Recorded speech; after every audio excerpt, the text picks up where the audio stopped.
এত বড় একজন বিজনেসম্যান এত ব্যস্ততার মাঝখানে সে তার ছেলের টিফিনের খোঁজ নিচ্ছে, এটা তো খুবই সুইট। ছেলে হলে কোনোদিন পাশে ডেকে বসাতো, গল্প করত। অকারণে 10 মিনিট কোনোদিন আমাদের বাবা ছেলে হয়নি। অনেক সবাই অনেক বেশি এক্সপ্রেসিভ হয় না, হয়তো উনি তোমাকে অনেক ভালোবাসে কিন্তু প্রকাশ করতে পারেনি। কিছু না হয় নাই বলতো, জাস্ট চুপ করে আমার সাথে বসতো 10টা মিনিট। আচ্ছা যাও 5 মিনিট, আমাদের সেটাও হয়নি।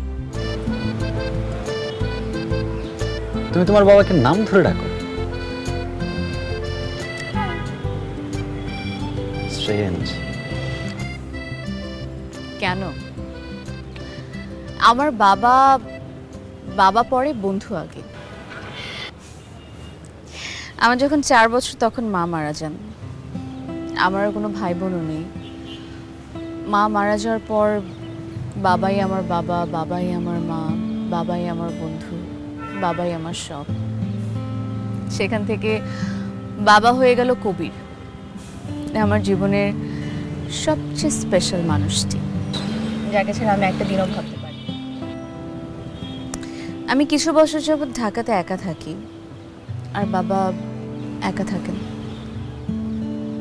বাবা আসলে আমার খুব মিস করেন। এই জায়গা থেকে প্রায় আমার সাথে সে রাগ করে এবং উইকেন্ড শেষে আমি তার রাগ ভাঙাতে চাই।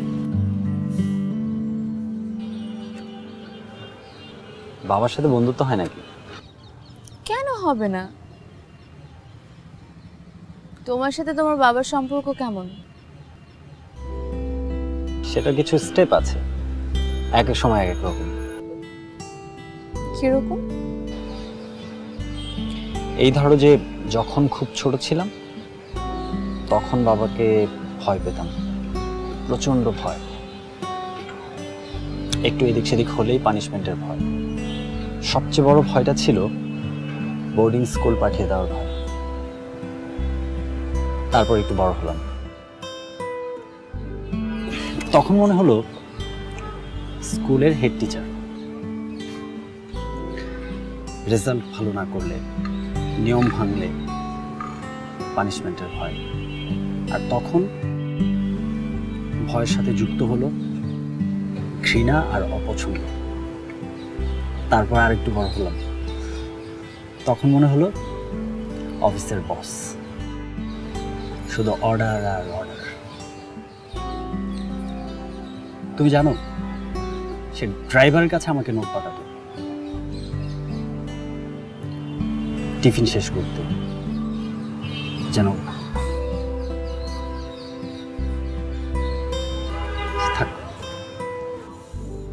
এটাকে তুমি অর্ডারিং বলছো কেন? এটা তো কেয়ারিংও হতে পারে। এভাবে ভাবো না, এত বড় একজন বিজনেসম্যান এত ব্যস্ততার মাঝখানে সে তার ছেলের টিফিনের খোঁজ নিচ্ছে, এটা তো খুবই সুইট। ছেলে হলে কোনোদিন পাশে ডেকে বসাতো, গল্প করত। অকারণে 10 মিনিট কোনোদিন আমাদের বাবা ছেলে হয়নি। অনেক সবাই অনেক বেশি এক্সপ্রেসিভ হয় না, হয়তো উনি তোমাকে অনেক ভালোবাসে কিন্তু প্রকাশ করতে পারেনি। কিছু না হয় নাই বলতো, জাস্ট চুপ করে আমার সাথে বসতো 10টা মিনিট। আচ্ছা যাও 5 মিনিট, আমাদের সেটাও হয়নি।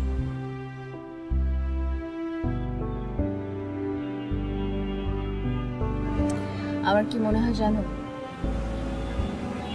তোমাদের মধ্যে অনেক বড় একটা কমিউনিকেশন গ্যাপ আছে। তোমার মা থাকলে হয়তো এটা এমন হতো না। তোমারও তো মা ছিল না। এদিক থেকে বলতে পারো আমি বেশ লাকি, আমার বাবা কখন এটা আমাকে বুঝতেই দেয়নি। আর এদিক থেকে আমি অনেক আনলাকি, আমার বাবা আমাকে কোনোদিন বুঝতেই দেয়নি বাবার অর্থ কি। তোমার কথা শুনে মনে হচ্ছে আই উইশ আমি দেশে থাকতাম, তাহলে হয়তোবা তোমার এবং তোমার বাবার মাঝে দূরত্বটা কিছু হলেও কমাতে পারতাম। মাঝে মধ্যে হয় না, দুটো মানুষের মাঝখানে একটা থার্ড পার্সেন্ট আসাতে তাদের মধ্যে ঝামেলাগুলো মিটে যায়। তুমি থাকতে মানে তুমি থাকছো না? তুমি আবার কোথায় যাচ্ছ? তোমাকে তো কখনো বলাই হয়নি, আমি একটা স্কলারশিপ পেয়েছি লন্ডনের একটা ইউনিভার্সিটিতে। ভেরি সুন সেখানে চলে যাব।